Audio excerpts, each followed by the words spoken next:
But now, to move forward just a little bit, and it is the unit or the faction that calls to me the most, and that's the Luftwaffe. Well, I don't blame you. It's the faction that calls to most people right now. First, because it's the newest one, but also because it brings a brand new gameplay to the Axis in general, but even to the game. The Luftwaffe is the name of the Air Force for the Axis forces during the Second World War, and they are really this mix of rocketeers, airplanes, and paratroopers. Yeah, and that sums up the gameplay of the army. They're going to be fast. They're going to be in your face, and they're going to have a lot of men everywhere, dropping from everywhere. So it's and it's not just men. I mean, it's men, but it's also they have vehicles that will be airdropped in. They have support weapons that will get airdropped in. Mm-hmm. I mean, so.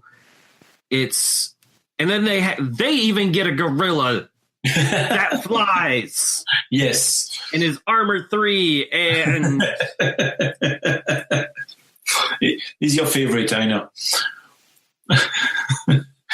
Yeah, Goliath is a guest. He's been created by the Blutkreuz, but they discovered that he had some affinities with the Rocketeer training. And they just let him train with them. And at first, as his background says, they were really scared of him for obvious reasons. And they discovered that he was actually a very valuable asset for the Rocketeer, for the Rocket and Trooper in general. So now he's part of the Luftwaffe. It's a one-man army that is really meant to cause a ton of damages on heavy vehicles or light infantry. It's something that you're going to use to kill really what you need to kill. For example, you're going to make Goliath charge a command squad to kill the medic and the officer to make sure that they're not going to come back. There you can send him to finish up a vehicle, a heavy vehicle that you started to damage. For example, you can just charge with him because he has charge and a movement of 6 with flying. So that means that he can basically go where he wants on the table. So you're going to do that, and you're going to send him where you want, and he's going to kill everyone. So pretty cool. Yeah. Gameplay wise for the faction in general, so everything that is Fallschirm is going to be dropped. It's the paratroopers, so all the vehicles are dropped, as you said, and that's really a very different gameplay. And then you're going to have the troops that are also dropped, and the airborne rule means that every time you're dropped, you're going to have to roll 1 die, and on the faction logo or a target, you're going to be able to have a second action. Right. So, which is actually compensated for by at least one of the heroes, and I think there's some of the other ones. You have 2 heroes that can compensate for that. You have Galeazzo, that is an officer that allows you also to not roll when you drop. So for him and the unit that is joining. So obviously you will play Galeazzo with a Fallschirmjäger anti-tank unit to just drop behind a very heavy tank and destroy it round 1. So that's pretty fun. So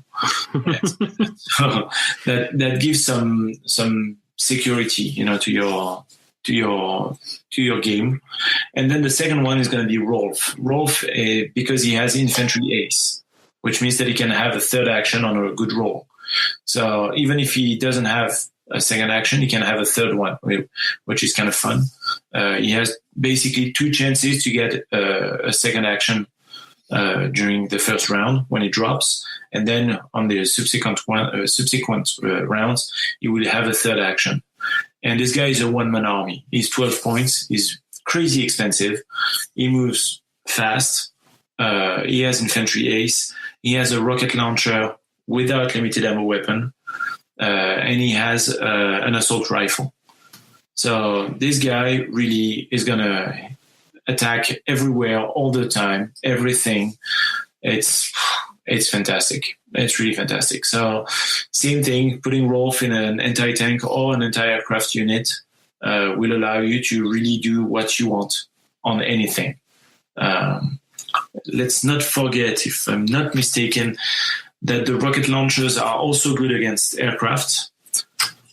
Yes. Yeah. So that means that really you have, this is the faction where aircrafts, you're going to see an aircraft and you're going to start laughing. And you're going to face an SSU with 3 choppers and you're going to laugh even louder.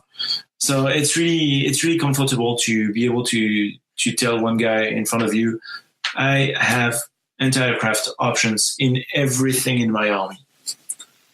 Very few armies can do that. The Allies have some options to do it. And obviously the Luftwaffe is really good at it. So yes, that creates a lot of comfort. We were talking about Galeazzo. Galeazzo in an anti-aircraft unit, you drop it behind the line of SSU choppers and you just go to town. So that can be really convenient. The support weapons are on the expensive side, but you have a lot of options. You will have the mortar squad, which is always convenient because you want your racket and trooper to have some cover while they enter the table normally. So it's really nice to have one. You're going to have the laser squad, which is also a good option.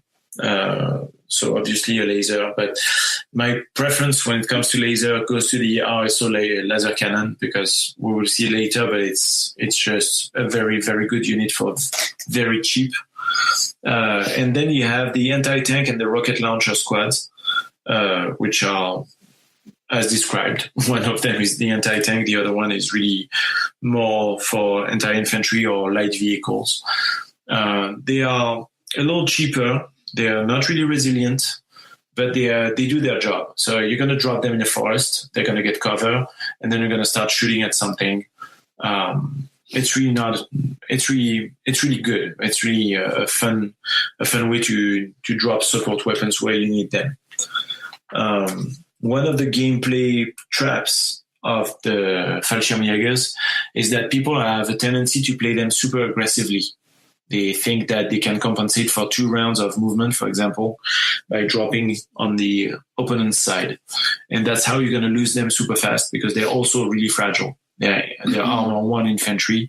They're not going to sustain a ton of damages, especially behind enemy lines. So sometimes it's worth deploying them a little bit more conservatively, especially when you have an army that is a mix of Fallschirmjäger and Rocketeers, because your Rocketeers are going to be the ones that are going to go fast on the other side of the table to destroy, or to start damaging something, and then your Fallschirmjäger are going to finish them. So we were talking about the RSO. The RSO vehicles are crazy good, all of them. The Pak 40 from the starter set is a range 16 weapon. So again, you can deploy it by dropping super conservatively behind your lines and still shoot at anything on the table just by being in the middle. So that creates some safety. The Flak 3 is a wonderful anti-aircraft weapon, but also a very good anti-infantry. And my little favorite is really the laser cannon, because this one dishes a ton of damage for a very cheap price and with a little bit of resilience. It's not that great, but it's an armor 2 with 3 HP, so you have to protect it. But if you place it correctly, for example, if you drop it on the top of a building, you will benefit from elevation. And a lot of people hesitate to do that because they don't understand why you would drop a vehicle on top of a building. But they need to be reminded that it's a game. It's not real life. And you would do it because it brings you this advantage of I'm elevated now, so I have actually a cover save. which I didn't have before, and I see better. I remove the saves from a lot of people, and because I have also this very good range, it's a range 14 laser cannon, so it's no joke. That means that you can shoot anywhere on the table as long as you have line of sight, which is convenient when you are elevated, and then you can really do a lot of damage on anything because you're going to have this reroll from the laser. So to me, it's one of the best units. It's definitely one of the best units in the Luftwaffe, but it's also one of the best units in the Axis army. And it's something that I would take all the time when I play Luftwaffe. The other walkers are a little different. They drop. They are armor 3, and they have at least 2 weapons, and sometimes 3 each. Actually, all of them have 3, I think, because all of them have also the little machine gun. So it's 3 weapons each, and they are really, really good at what they are meant to do. They are super specialized, and you have to understand that you can drop a Luft chassis and lose it in 1 round. So you're gonna want to drop exactly for what it's meant. So, for example, the Lufthorst has artillery, a flamer, and a machine gun. It's a walker that you want to deploy again conservatively to use to gain cover and move progressively and use your flamer and then your artillery on infantry. The Luftairman, on the contrary, is something that you're going to drop and you're going to want to cause a lot of damage really fast. So you're going to deploy it a little bit more aggressively and take advantage of the laser cannons that is on it, especially as this unit has, sorry, I'm losing my voice. It has reload on the laser gun. So that means that you're going to have 1 good round of shooting, and then the next round you're going to have to reload if you want to use it again. So you're going to have to burn 1 action, which is not necessarily a problem. Fun trick, a really expensive fun trick, putting Panzer prints in it to have third action, reload, and still sustain your attacks with the laser. Yes, and lose some friends. So it's a very expensive lose friends. I mean, it's a 25 points combo almost, but it's still fun. The first time you do it to your opponent, they look at you in disbelief. So that's worth it. It definitely is. And anything that makes them go, what just happened? Exactly. Sometimes it's all about the psychology around the table, you know. So the Luftheinrich, there's nothing to say about it. It's a very reliable anti-aircraft option. It's the Heinrich, but that drops, so you can place it even easier. And it has a flamethrower, range 2, because all the flamethrowers from the Luft chassis are also range 2. That means that you can hit 2 units in the same path of your flamethrower, or you can reach just 1 unit that is a little further. So that's disgusting. It's a good all-around option. Yeah, it's really nice.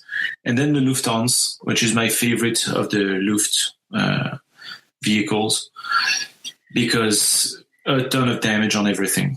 And for example, if you have a platoon of tanks from the SSU that are a little annoying, you drop the Lufthansa behind them, and then you start killing them with a lot of hatred, because the paired rocket launcher is going to cause a ton of damages on everything, and then you have the flamethrower that causes 2 damages on heavy vehicles. So you can really, it's actually a vehicle that can one-shot SSU heavy tank, or for example, an ally heavy vehicle. So it's a very good option for 14 points, which is pricey, but not that pricey for the amount of attacks that you can dish. So it's really something that I like. Again, you have reload on the next round, so something to take into consideration, but it's still worth it. So. Yeah, take in consideration as you laugh evilly and murder everything around you. It's exactly that. Next round, I'm gonna have to not kill you. I'm so sorry. No, I won't be able to shoot you next round. I guess I will just have to make sure you die this one. Flamethrower everywhere. So I do find it interesting, and I mean, it totally makes sense that they have the flamethrowers as something that is close in, but it's still super crazy to see these walkers that have flamethrowers on top of what they normally have for weapons. Yes. Oof. Yes, the walkers from the Luftwaffe are really meant to be overkill all the time, because you may not have a second chance, because they are also really fragile, and because they are airborne, you're going to drop them as efficiently as possible to kill something when you arrive. So it's really something that it's an army that is really all in if you go in excess with it, because you can really wreck a ton of things in a very minimum amount of time, or you can not do anything on the turn you arrive, and then you're going to have to withstand losing them by, steam shovel quantities. So right, and that is the high risk, high reward of of the whole tactic behind the Luftwaffe. And that's even before you get into the different platoons that they have, which we'll do later on. Yes. In another show, because I know I've glanced at the platoons before, and there are some scary ones. Yeah, they have two of them, the platoon Florentine and the platoon of the Fallschirmjäger, that are really, really, really good. And then you have the fun ones, Goliath and Kaori, that are also really interesting. So, and that's some of the other stuff that has come out. You mentioned Kaori, who Kaori came out with the hero box for the Rakuten Trooper. It's a ninja with a katana and a jetpack. Awesome. So yes, she moves fast. She's assassin. She has camouflage, and Kaori is meant to be played all the time with her platoon. She has the weirdest platoon in a game, because it's only her and one unit, and basically the unit that comes with her, which is obviously a Rakuten Trooper unit, gains camouflage also.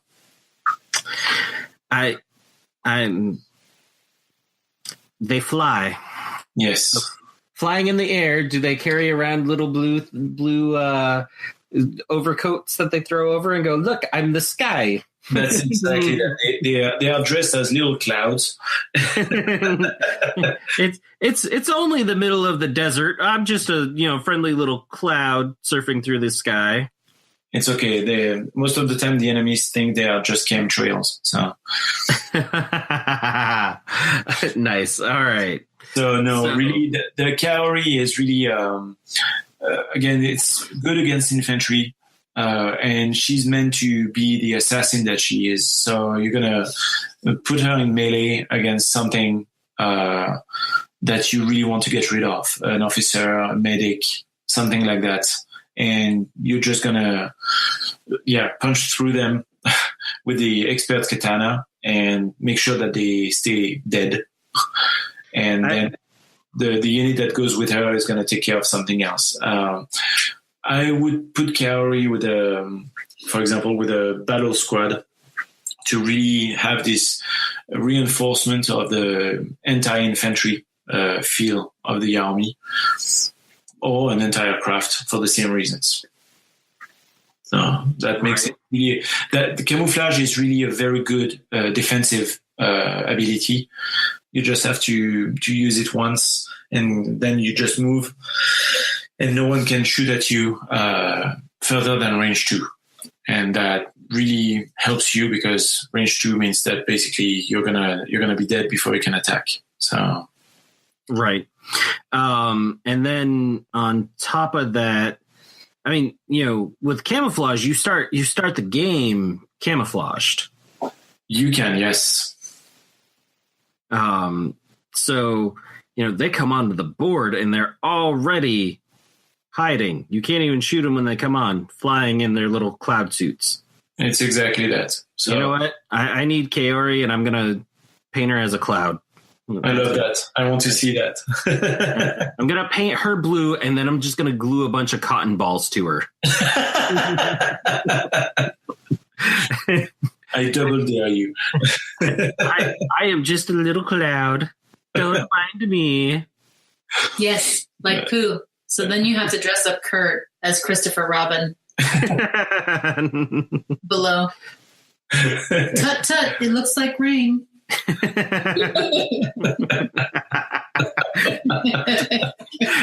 Well, and then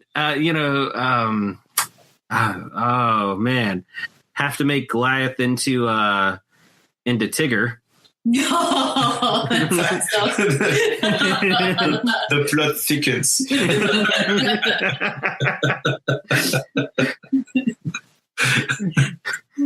So his fluff does say he's grumpy. So maybe he's actually Rabbit.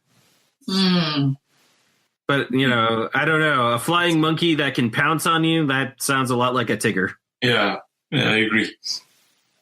T-I double G-er. All right. So 2 other heroes that we didn't mention yet are Florentine and Rakuten Man. And Florentine is an officer, and it's the most beautiful miniature in the whole range. And yes, that's my opinion, and I share it with myself. Oh, it's his favorite. It's really, it's fantastic. It's a badass pose. The gas mask, the jumpsuit, the 2 laser guns that are really in a spread position. Everything is good. The hair falling, everything is good. So Florentine is really, really my favorite miniature in the range. But it's also a very nice officer in game. So it's actually kind of nice to play. So officer, I won't have to explain it again. It's always useful to have one. And this one has 2 laser pistol, which when you look at the stat line are nothing, completely extravagant, but they can hit planes, because laser pistols can. Yes, and she's expert with the pistol, so that means that she hits on a faction logo and a target. And because they're laser, she can reroll. So you don't reroll on targets on the subsequent rolls, but still it gives some reliability to the shots. And she has 2 of them, so the stat line that you see actually is doubled. So when you're in a pickle, and you want to shoot at something, she can shoot at it, and that's worth it. So Florentine is really, really nice. She comes in a starter set, so with a battle squad. My personal preference would be to put her in an anti-aircraft squad, because again, she can hit planes, and the anti-aircraft can do that too.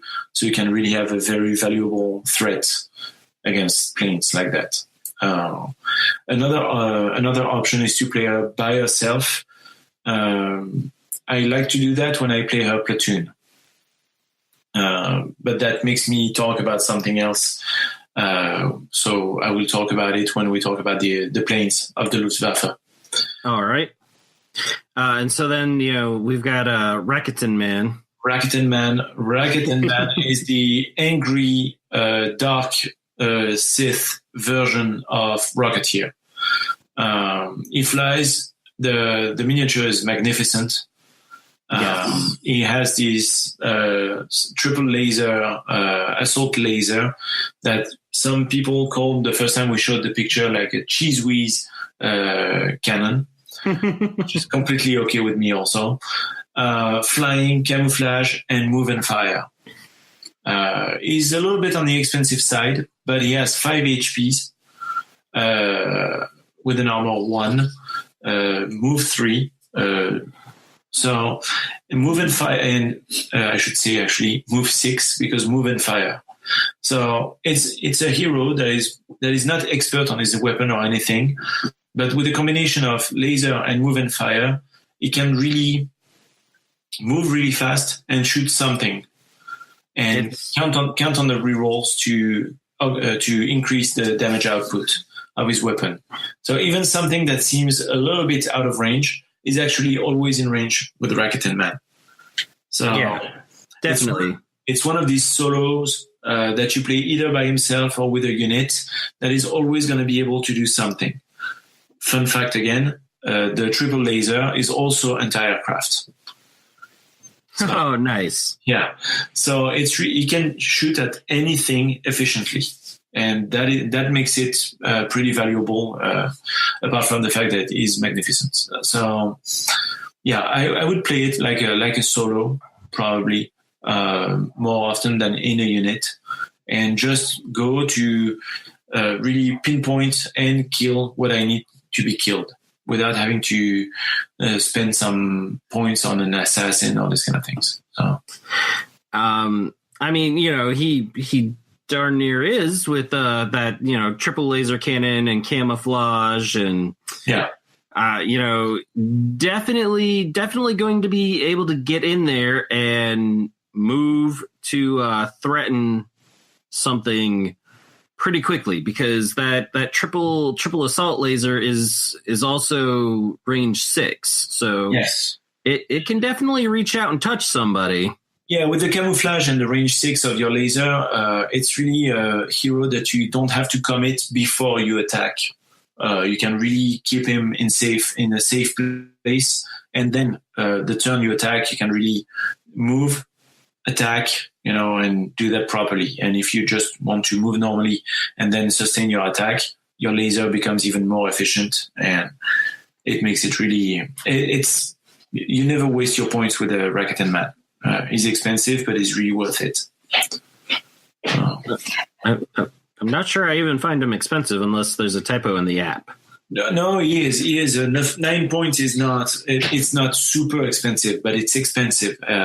You can have officers or entire command squads for this point, for this number of, for this amount of points. So it's a choice that you make that will infer some sacrifices on your list.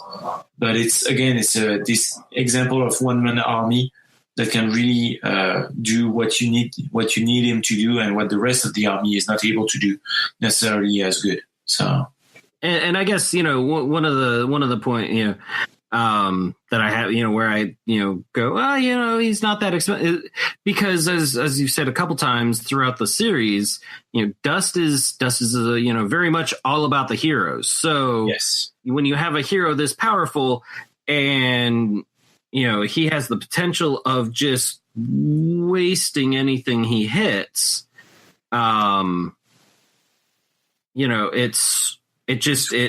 makes sense to me. It's worth it. It's sometimes it's about killing the key unit. You may not recover the points that you spent to do it, but the damage that you cause to the strategy of your opponent makes it worth it, because at the end of 3 or 4 rounds, or 5 if you're particularly slow or your opponent keeps on bringing reserves, you will see that these 9 points that you committed at the beginning that allowed you to kill this officer or this medic or this this unit that was really annoying, or this little vehicle, this common vehicle that you really wanted down, or this chopper that was packed with SSU units.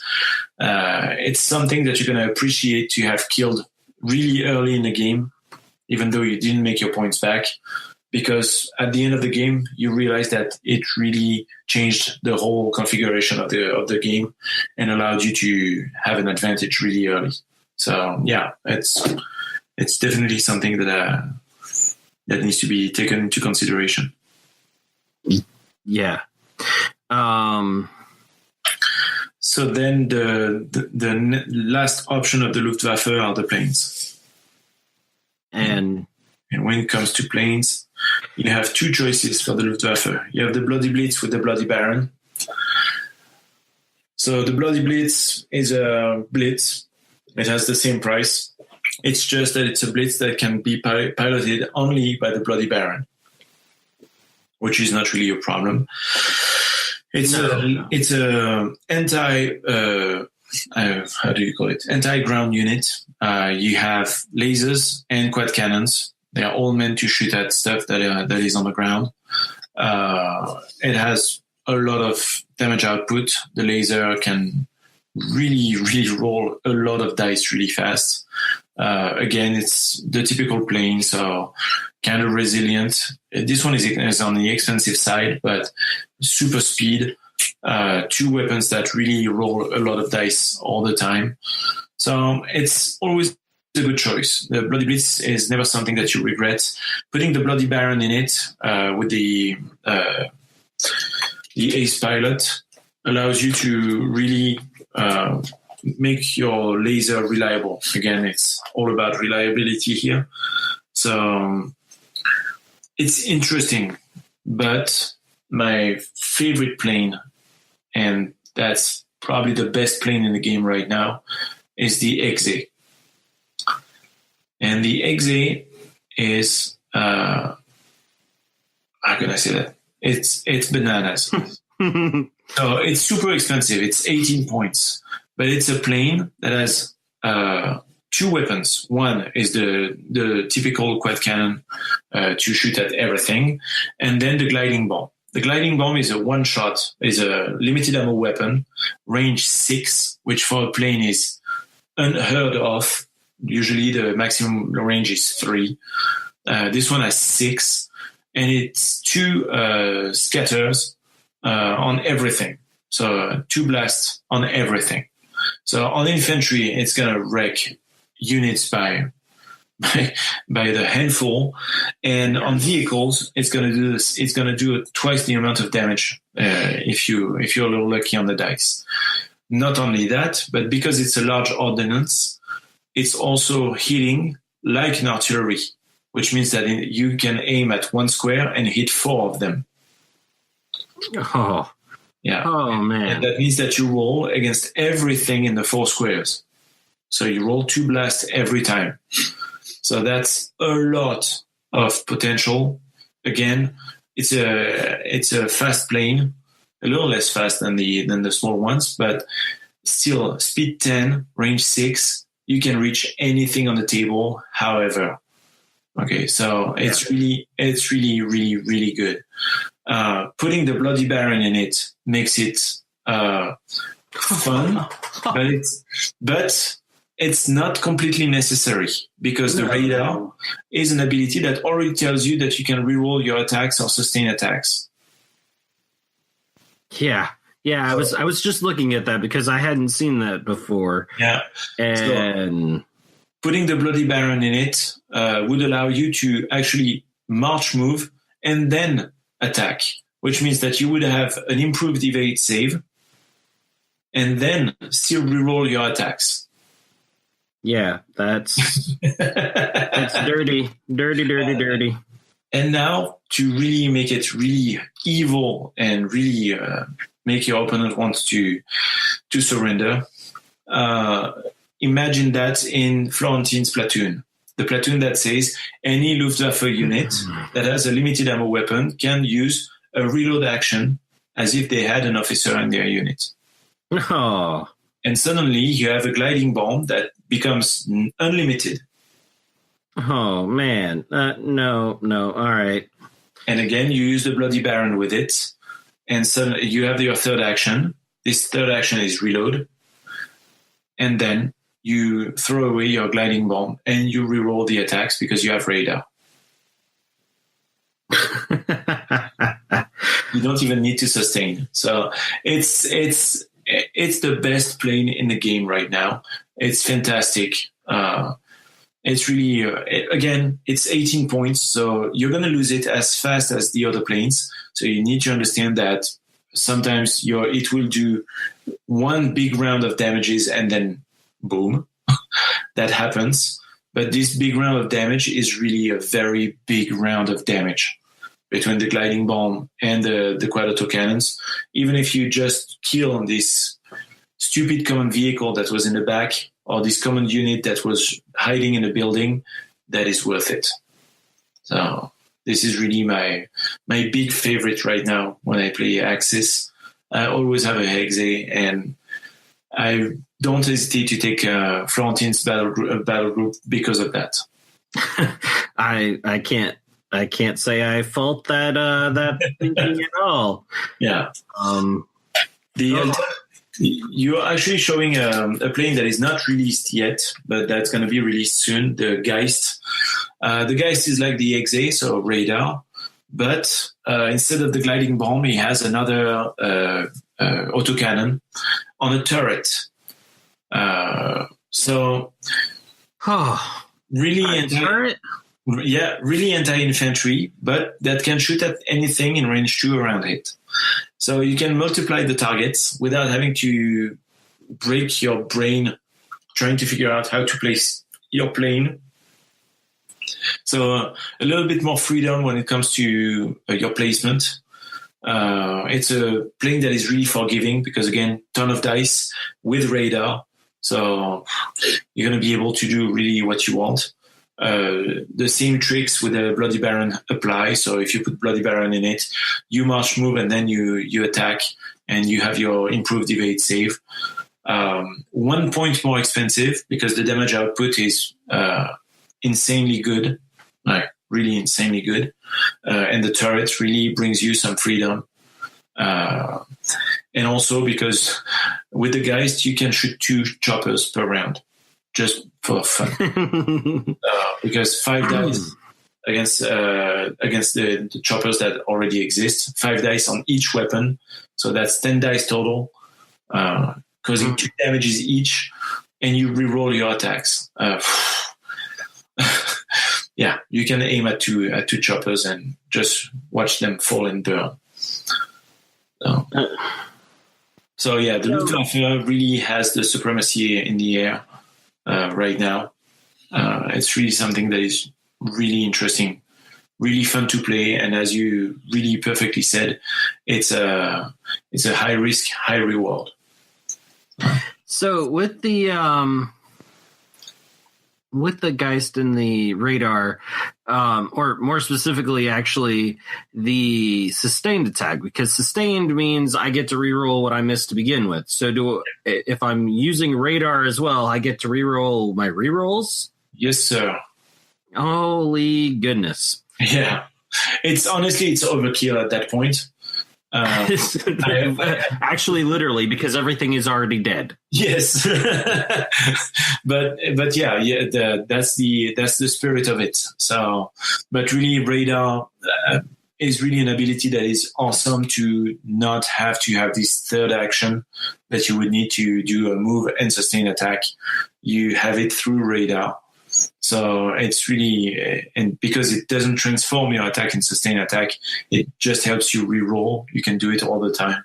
So that's really, really convenient.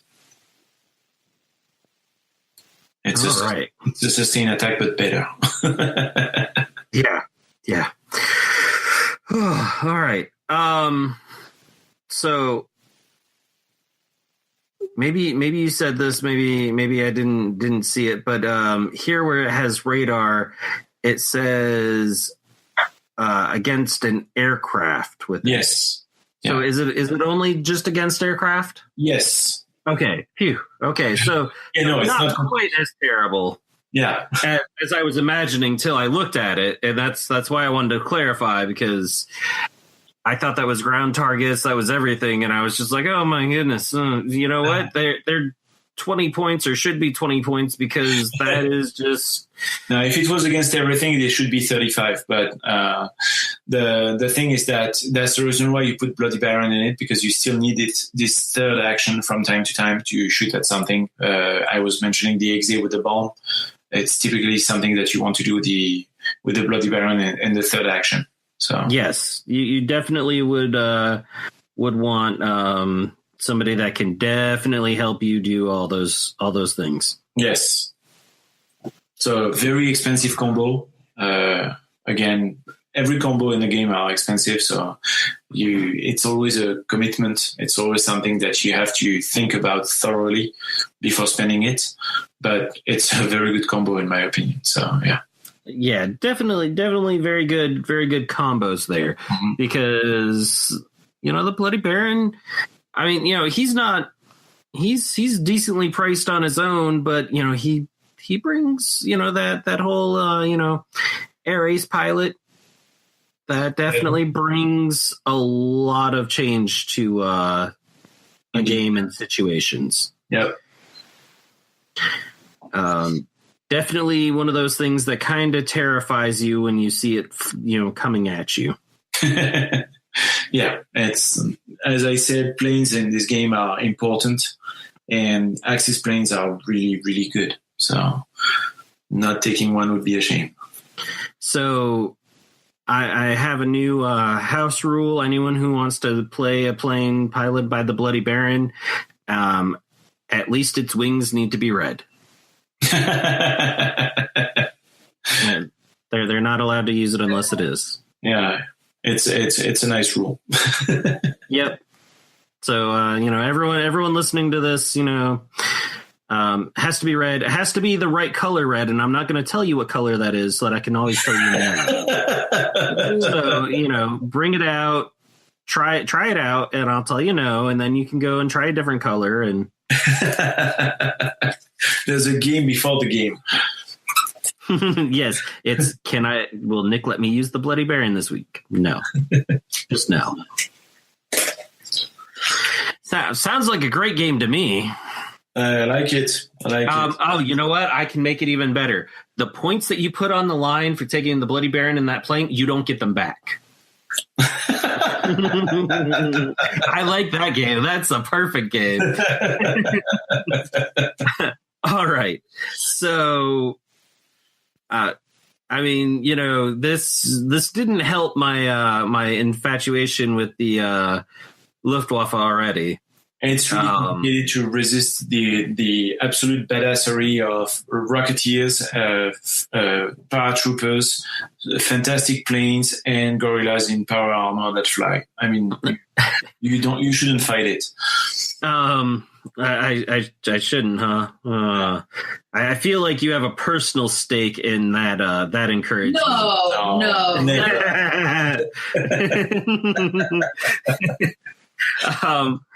I think actually the biggest thing with with some of it that made me just go, yeah, I really like that. I actually, even before I chose the Allies and picked up Task Force Rhino starter box, was I was sitting there and I was looking between them all, and I was kind of like, those dudes flying are cool. I'm like, but the other guys that are flying around or whatnot, they're cool. But yeah, every time I see rocket and troops on the table and they actually are on flight stands, I'm like, I wish I had flight stands. Yeah. I've got all these guys that have rocket packs. None of them fly. I've seen some very nice conversions about that. I don't remember where.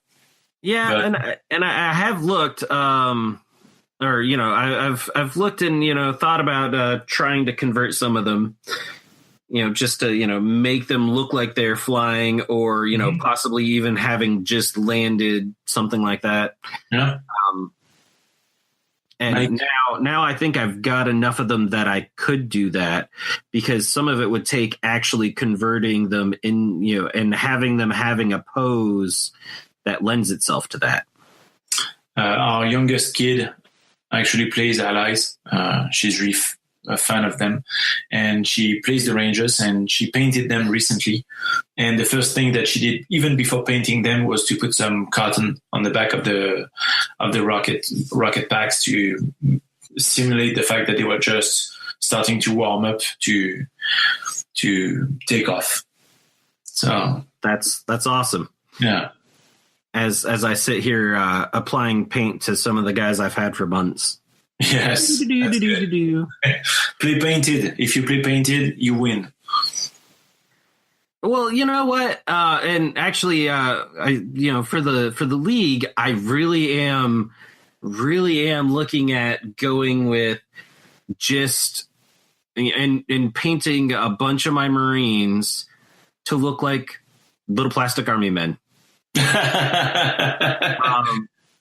But regardless, with Dust, one of the things that I like is that it comes pre-primed, which really does make picking it up to paint super simple.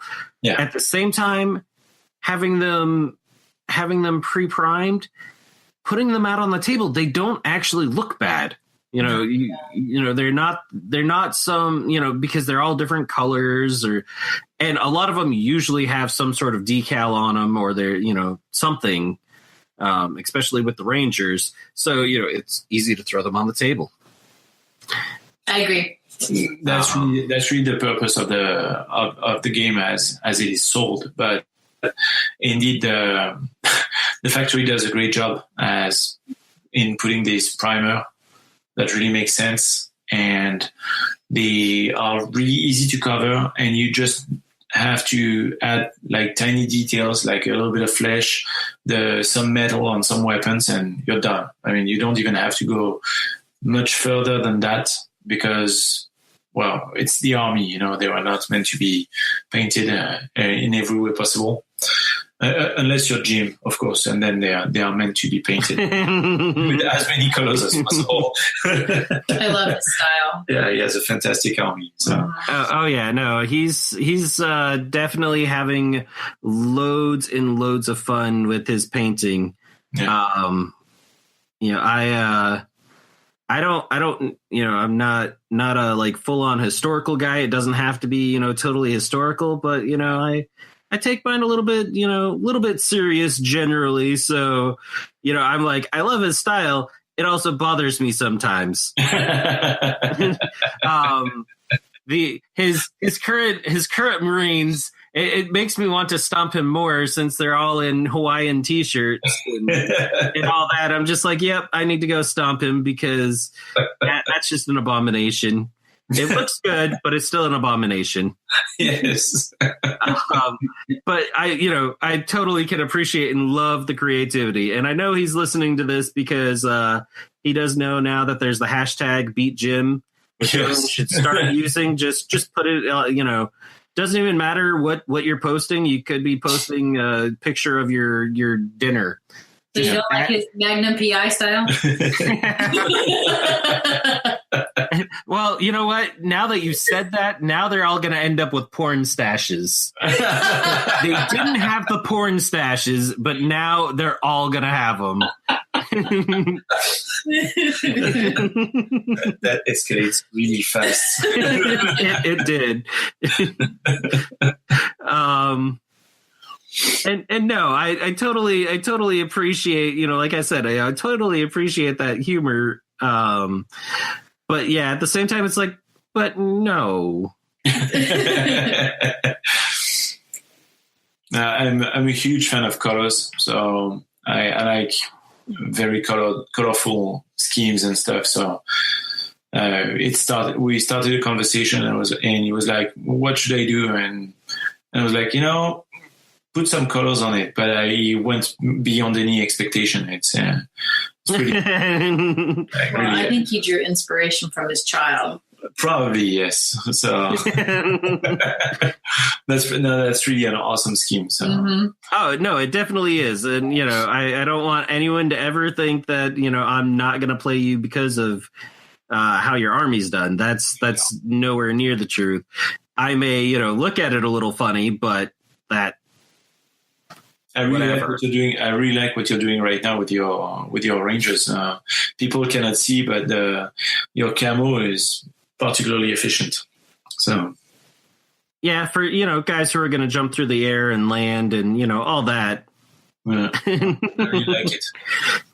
And they don't get a camo skill. I see how it is. So note for later, we need a unit of Iron Men that are 25 points, can crush absolutely anything with 64 dice each, having damage resilience, armor 4, flying, and a movement of 12. Oh, that's called Winter Child. Yeah. I know that shenanigan. You forgot the nuclear beam that emits from his hand and will irradiate everything. Yeah, auto kills everything. and then his fists, which he only has 2 of, but he gets like 6 attacks with each. Normal. Totally normal. Nobody else. Oh, but each one of those attacks will kill whatever it hit. yes, that's Winter Child. Okay, so you know what you need to play next. Actually, so somebody in the league, they just moved it up to 50 points, so it's everyone now moving from the starter box. Somebody added Winter Child to their army already. As it should be. as it should be. Don't give anybody else a chance to actually win a game anymore. We're gonna go straight for the win.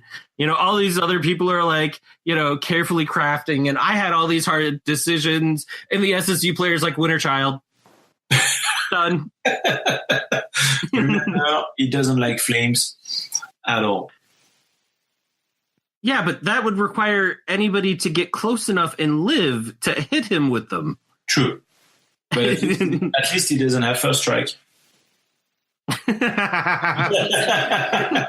You see what I did here? oh yeah. He doesn't need it. He will take your first strike and then beat you to death with it. True. God. It is Winter Child.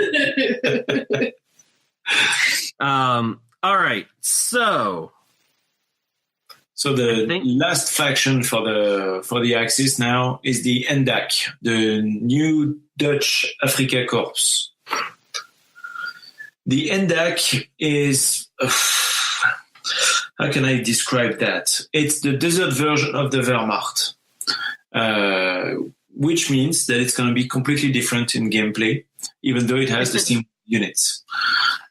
So basically, you're going to have Armor 1 infantry, light vehicles, because they have the open chassis versions of the classic vehicles, because the desert is really warm enough. You don't need to cook your soldiers inside their cockpits. They have very reliable units for very cheap, and they have very reliable vehicles for kind of cheap also. It's an army that is self-sufficient, but it's an army that is going to shine when you mix it a little bit with some Wehrmacht. The units that are really above the rest, when you look at the stats, are going to be the Grenadier Tank Hunter Squad. 5 guys for 5 points, so really cheap. And each one of them carries a Panzerfaust. And it's a Panzerfaust 100. So that means auto-death on vehicle 1 to 3. And that means that it causes damages on everything else anyway. So it's 5 shots only. So you will have some dice spikes where you don't do anything with them, and some dice spikes where you're going to destroy 3 tanks per round on the second round of the game because you will be already in range. So it's a very good unit by itself. It's a unit where you can really choose to shoot everything at once, or to just shoot 1 or 2 Panzerfaust and keep the rest for the next round. So it's something that is really popular. It's also a fast unit. The majority of the NDAK army is a speed 2 for the move. This one is speed 3, which changes a lot of things. Obviously, making the Panzerfaust even more efficient. So that's a very good unit that is really popular. Another unit that is that I think should be noted is the Recon Squad. The recon squad is the one that has the sniper. So 5 points again for 5 guys. Artillery observer, which is always fine when you have a Königslothar in the back or these kind of things. Camo, scout, and sniper. So it's a unit that is going to enter the table, march move, 5, and start shooting every right away with the sniper. Or you can just place it, taking advantage of scout and camo, and then wait to have the good target that I was mentioning earlier. So a target that is already fragile because you already put some damage in it and you just want to finish it. Or this common squad that is at the back of the table and really annoying. So you're going to be able to move 5 and shoot 8. So again, anywhere on the table, basically. So to me, it's one of the great units of the NDAK. Yeah, I mean, 5 points, a sniper, artillery, yeah, all those things that you mentioned. Yeah, and then you have the common squad.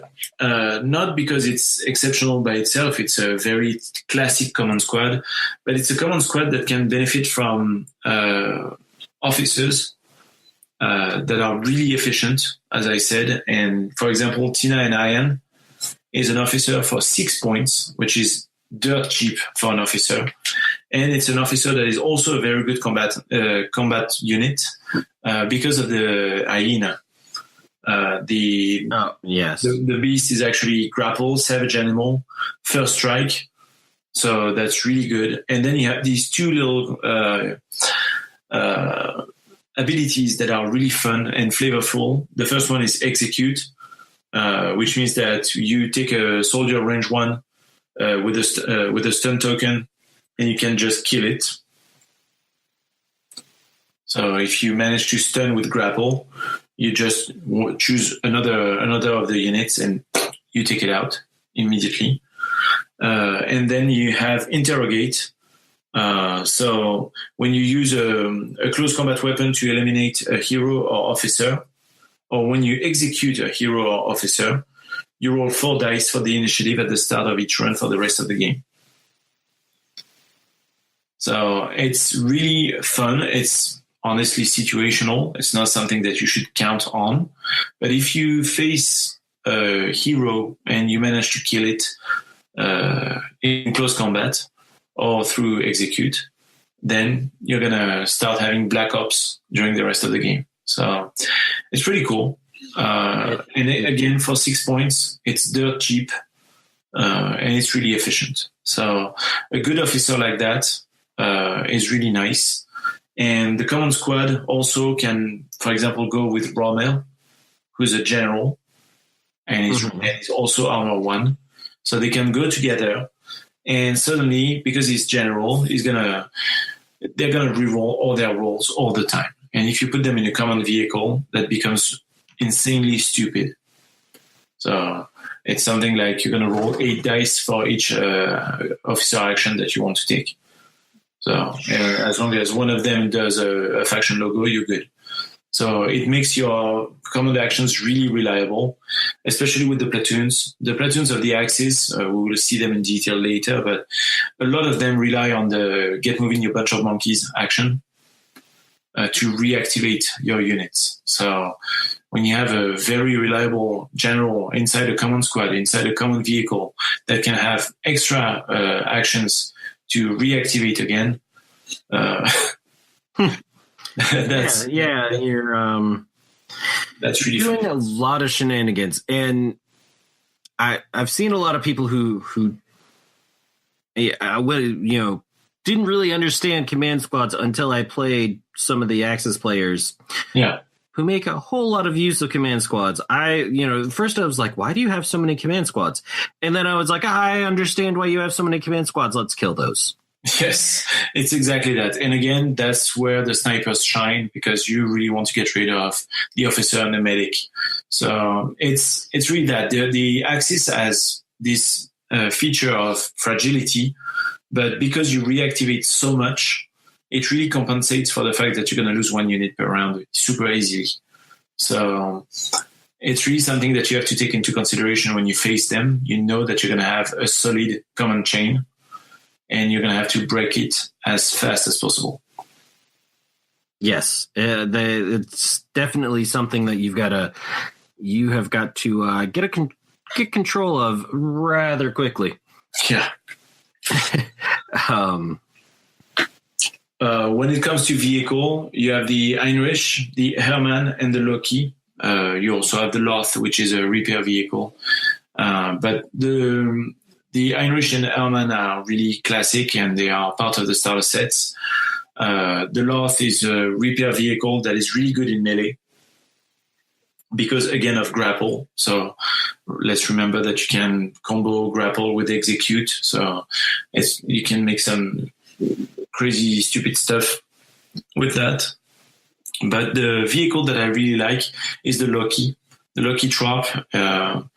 It's 11 points and has the squad anti-aircraft gun and advanced reactive fire with an armor of 3. So it's a solid vehicle without being excessively solid, but it's a solid vehicle, and it really, really helps getting control of the air. Because advanced reactive fire will help you with this quad anti-aircraft, but it also helps you with the table control, because if someone comes a little too close, you can really dish a lot of damages on infantry. The quad anti-aircraft guns are 9 dice on almost everything. There are even 8 dice on infantry level 4. So let's talk, I don't know, a unit of steel guards that are coming, to create some damage on your list. You can shoot them before they start attacking, and if you remove only one of them, you remove 33% of their ability to do damages. So that's convenient, and with 8 dice, it's something they can hope to do properly. Not even mentioning the other weapons, obviously, but so. It's a nice vehicle. It's a nice vehicle for cheap. 5 HPs. That's pretty cool. It is. It's an amazing vehicle right there. It is. It's really. It doesn't look super amazing, when you look at the stats and you're like, oh, okay, but it's 2 machine guns, the quad anti-aircraft, advanced reactive fire. It helps. It helps a lot. So, yeah, it's a good all-rounder, and a lot of people like hyper specialization. But sometimes you need this vehicle that gives you something reliable all the time, and this is it. It definitely is, and one of those stuck in with a unit, that is, or I mean, I would say that it would be worth losing any bonuses to throw that in with Blitzkriegs. Yes, most definitely. Yep. We were talking about the zombie swarm, knowing that you have 60 points left. 60 points left on an army list. Don't hesitate. Take some Lokis and just go to town. Yeah, definitely. You can take 5 of them, and you still have 5 points more to take another unit of zombies.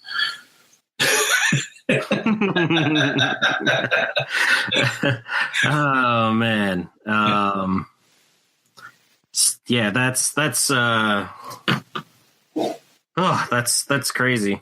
Yeah. I'm just thinking of somebody running that list and facing off against it and having all those things, there's enough other tools in the toolbox, so to speak.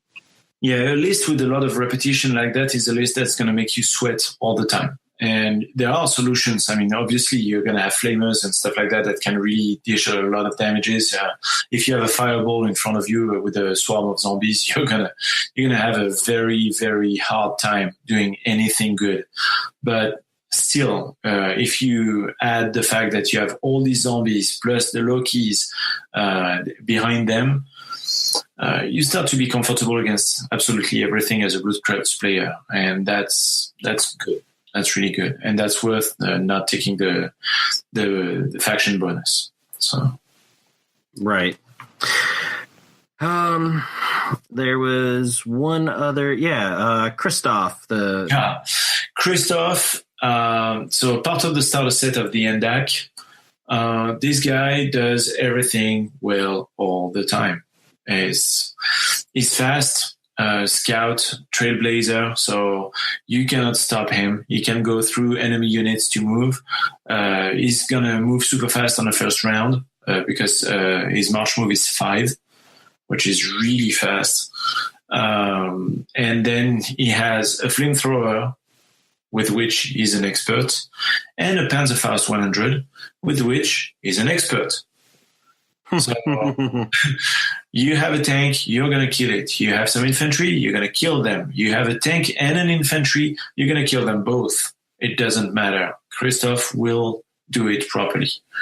In the starter set, he comes with a Grenadier Security Squad that has 2 more Panzerfaust and 1 more flamethrower. There are very few things that will resist the combination of the two. That can really be really annoying.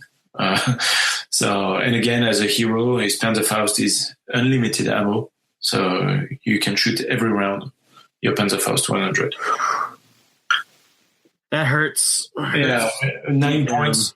Again, not super cheap, but it does everything so well that it doesn't really matter. You can really take advantage of him. I know some of my friends take it all the time. Every time they play Axis, Christoph is there with 1 unit just for the sake of it, because really it's a lot of damage really fast. So. And really, the unit's a lot like, Totenmeister. It's really, the unit's just there to absorb, the bullets. Yes.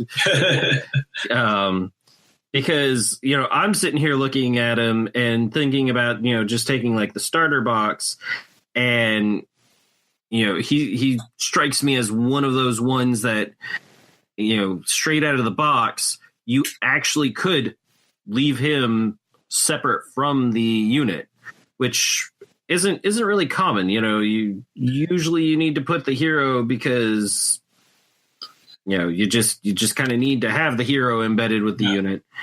And in this case, he can really be played as a solo or as a leader of a unit, because Trailblazer and Scout will transfer to the unit he's part of. Right. So it really depends what his role is. If you use it as a leader of a unit, it's to deliver the unit where you want it.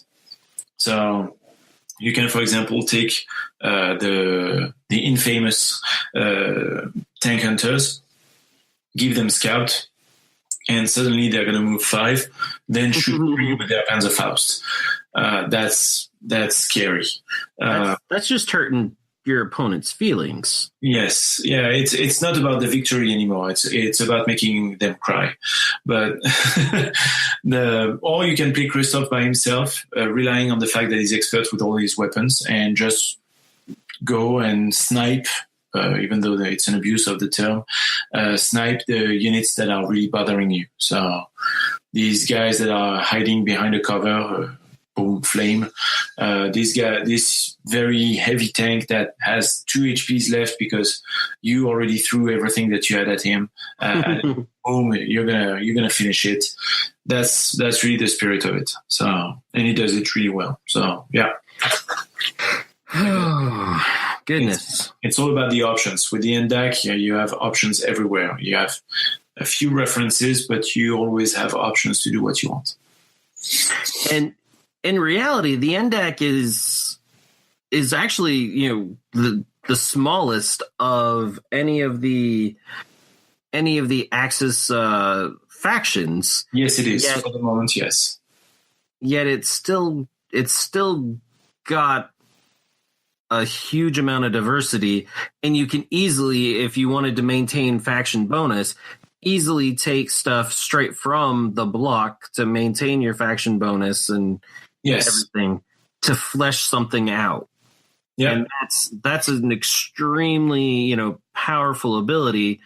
Whereas, as we were talking a little, Bloodskruts, and all that, we were, talking about, just throwing away the, faction bonus to take these things because they'll support you so much better. In this case, you don't have to worry about that.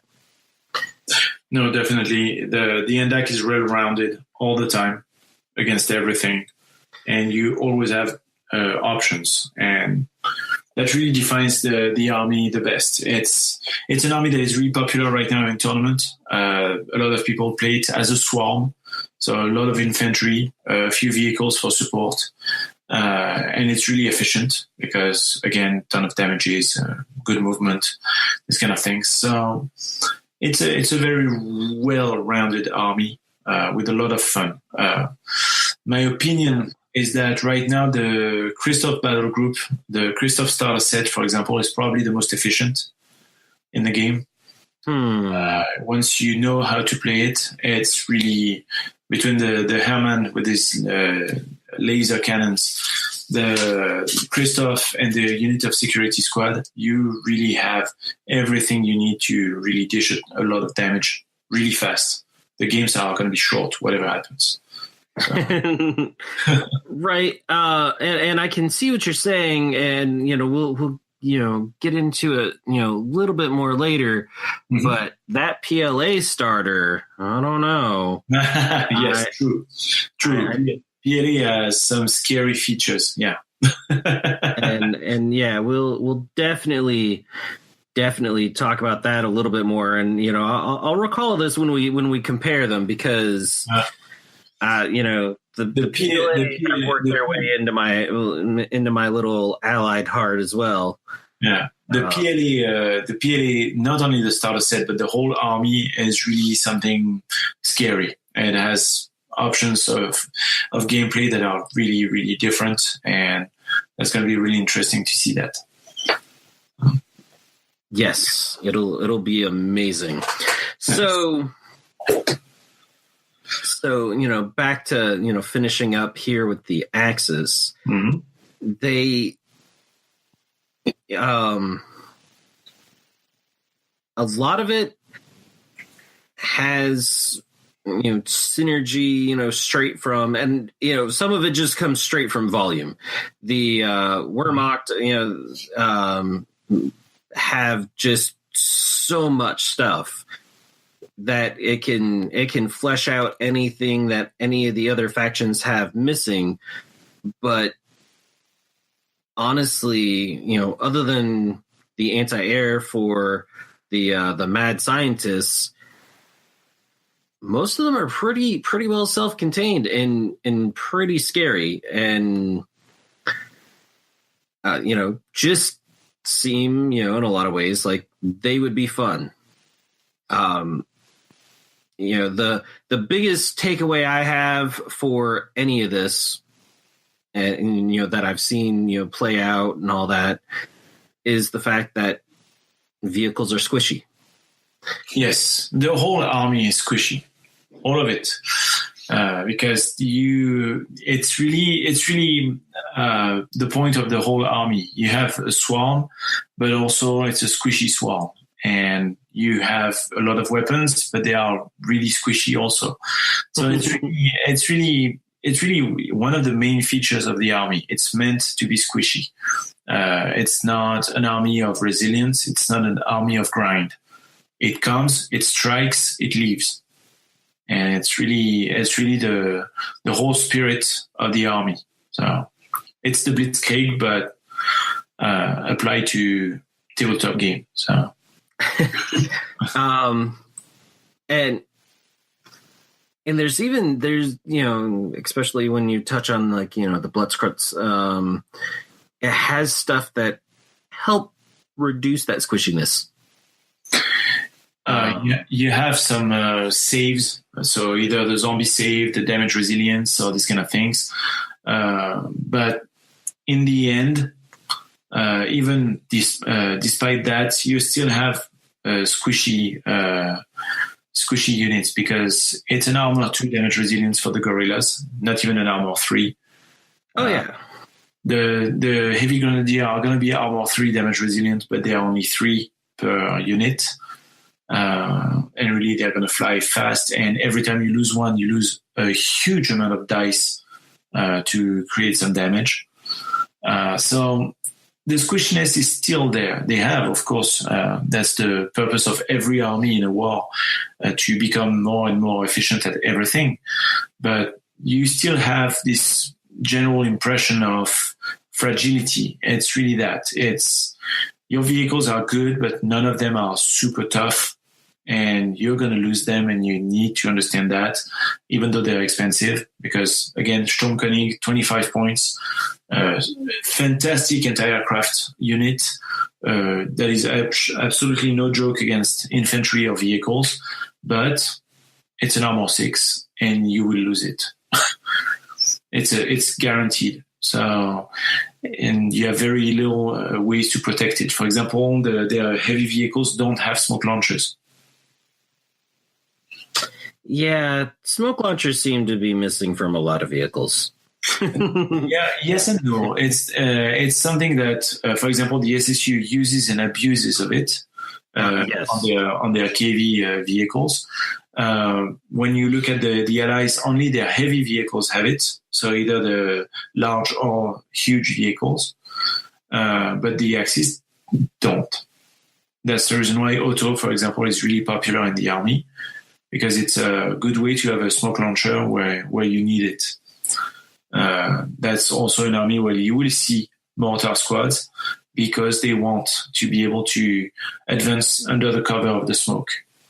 And so that is an option or lack of option that actually determines your gameplay in a fun way, but still in a very restrictive way, because you're fragile. You need to compensate for that. So,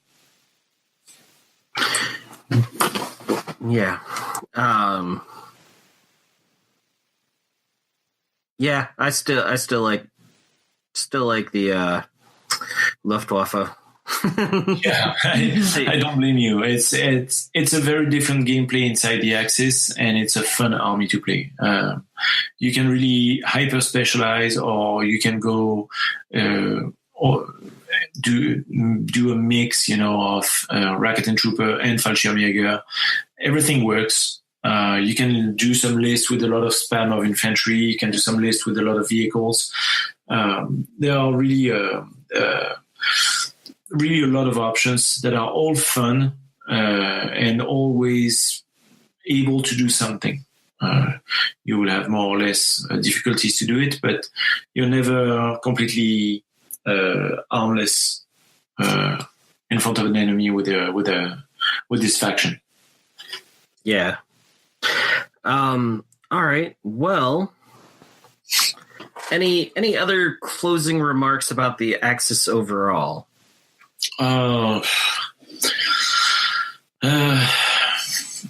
Without being snarky, no. No, it's really it's an army that has the advantage of being one of the first ones that have been created. So there are a ton of references everywhere. It's an army that is extremely popular among our player base because it's fun, it's original, it has a lot of weird stuff in every sense of the word.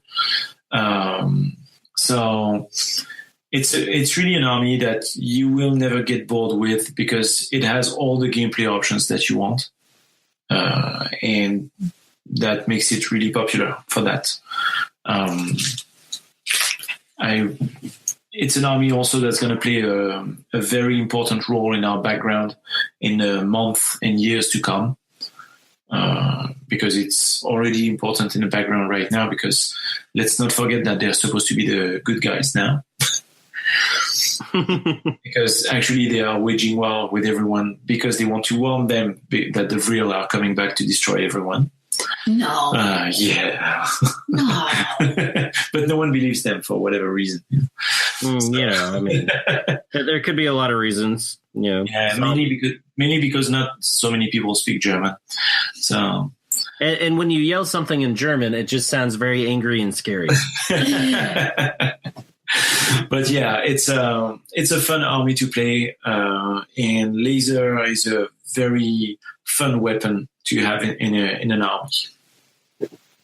Yes. Honestly, laser is one of the ones that I feel, there's three big ones: phaser, laser, and Tesla.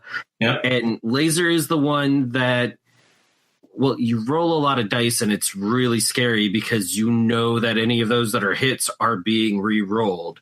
Yes. So it is definitely the shock and awe weapon of it all. Exactly.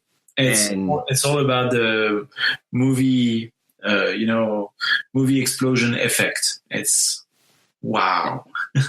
Yes, it definitely has that wow effect. Mm-hmm.